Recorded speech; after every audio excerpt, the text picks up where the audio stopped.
Buy services that help you buy resellable high value assets. This business model involves you looking for services on Fiverr that involve researching or finding digital assets. These assets take many different forms. There are people on Fiverr that use all sorts of sophisticated software to quickly find domain names. You can then buy these services to get a list of those domain names that you could possibly buy. Buy some, and then try to flip them. Similarly, there are service providers on Fiverr that can help you find leads.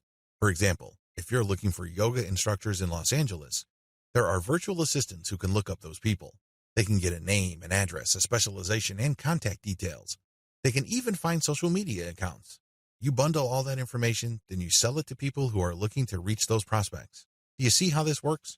This is one of the least known ways to make money on Fiverr. If you know what you're doing, you can actually stand to make a lot more money using this technique than most of the other techniques I shared in this training. Advantages. A lot of the services that go into finding and analyzing potential digital assets are actually cheap on Fiverr. We're talking about $5. How come? A lot of these service providers don't do it by hand. They don't have the time to do it by hand. Plus, they're too smart for that. They use software. Some of them have special coded software that they built themselves or they hired somebody to do it for them. Others use off-the-shelf software. Regardless of the tool that they use, you benefit because you buy their services at a low price. Next, you can buy these services to compile an asset. For example, you hire somebody to find a certain type of doctor in a certain city in the United States. You can then take that information and sell it many times over.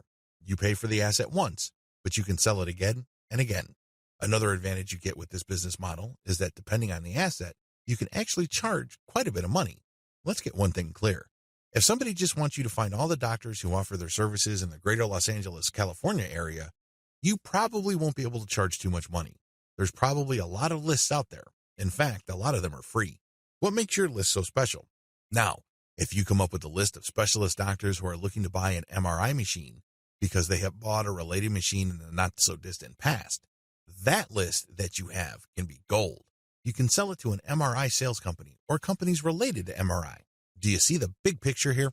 Good. It's quite lucrative. Finally, you sell assets with this service. For example, you hire people to find specialized domain names. Those are assets. This is very different from leads. Leads are those who can resell many times over, but are not assets. Disadvantages. The big drawback to this is the fact that it costs money up front.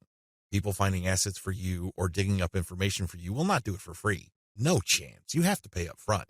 Next, you have to pick the right assets to sell. Otherwise, you'll have many assets that won't sell enough to cover your costs. Again, going back to the doctor example, you might think that people will pay good money for a pure list of doctors from a specific geographic area. Think again. Those lead lists are probably all over the place. Why should they pay you money? You have to find specialized information.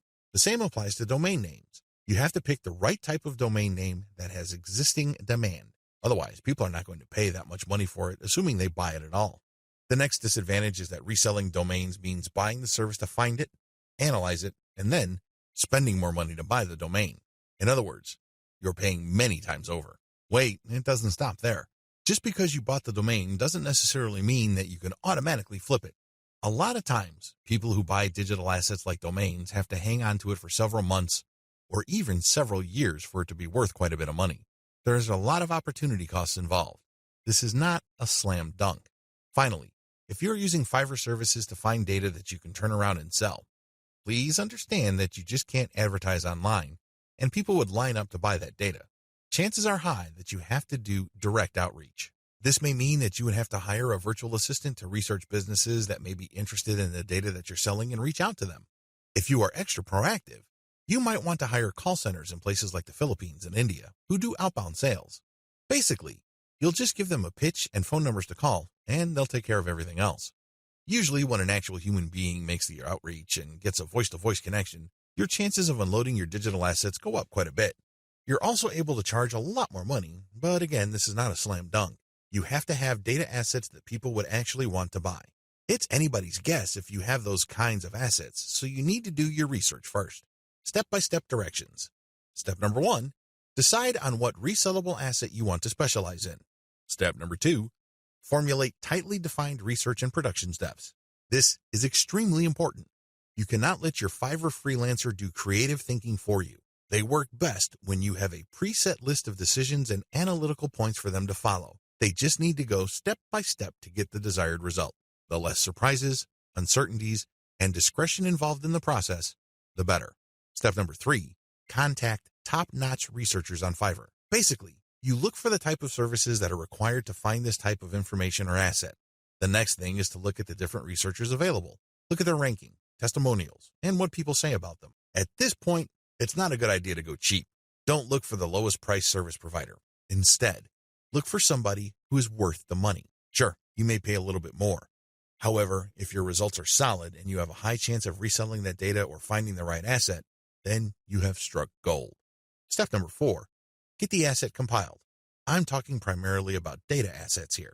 Step number 5, reach out and sell. This is the most important part. Seriously, the previous 4 steps are nothing compared to this step. If you get this right, you will make quite a bit of money. If you get this wrong, you're going to be sitting on an asset that is practically worthless. It only has potential value, but that's the best you can hope for. Potential. To turn that potential into cold, hard cash in your bank account, you have to reach out and sell. Again, Fiverr comes in handy.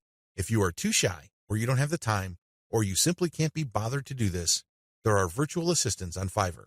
If you're looking for specialized services at their cheap prices, go to cognoplus.com. Regardless of how you do it, you need to have other people find your prospective buyers, get in touch with them, open the sale, and then you come in and try to close the sale. If the assets that you have gotten using this business model involve domain names, then you can place those domain names on auction websites like FlipUp.